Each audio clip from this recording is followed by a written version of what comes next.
আসসালামু আলাইকুম। এটা আমাদের গ্রামের বাড়ি।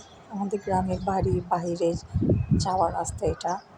এখানে যে পুলটা দেখা যাচ্ছে সে পুলের নিচেও ছোটোখাটো নদী। এখন তো বলতে গেলে বর্ষাকাল না, তার জন্য এটা ভরাট না। যখন বর্ষাকাল আসে তখন এইখান দিয়ে ছোটোখাটো নদীর মতো বয়ে যায়। এই বহমান ছোটো নদীটাই বড় নদীটার সাথে সংযুক্ত থাকে। তো এত সকাল, তখন প্রায় অনেক সকাল, আমি এত সকালে ঘুম থেকে ওঠার পর দেখি পরিবেশটা এত সুন্দর, চারো কিনারে পাখির কলরব, মানুষ নেই, নিঃশব্দ, খুবই সুন্দর। এটা আমাদের গ্রামের, আমাদের বাড়ি থেকে অল্প একটু দূর নদীটা, নানুর বাসা থেকে এখানে ফেরি চলাচল করে। এখানে মেবি সবাই ফেরিঘাট বলে এটাকে চিনে।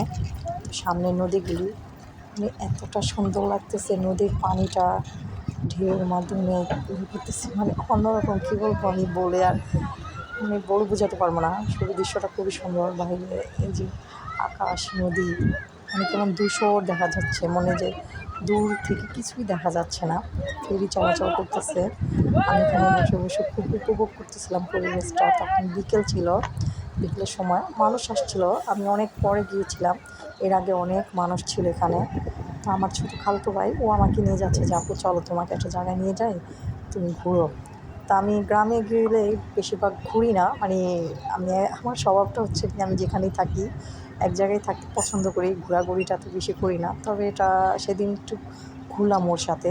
বসিয়া গাঙের পারে আকাশের তারার কানে চপিয়া গেলাম তারে চোখে চোখে রাইখো। ওরে ও সুজন মাঝি নিয়া চল তাহার বাড়ি, ওরে ও সুজন মাঝি নিয়া চল তাহার বাড়ি। আমার আর মন যে মানে না ও পাখি রে। তুমি একটু হাঁটো, একটু হাঁটো।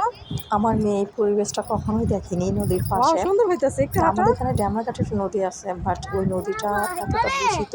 আমার দিকে চার তাকাই, একটু কিনারে হাঁটো, ইয়া এত করো। কল কারখানা যে ছিল, নদী এখনো আছে, নদীর পানিটা খুবই দূষিত। কিন্তু আমাদের এই যে গ্রামে যে নদীটা, এখানে পানিগুলো এতটা স্বচ্ছল।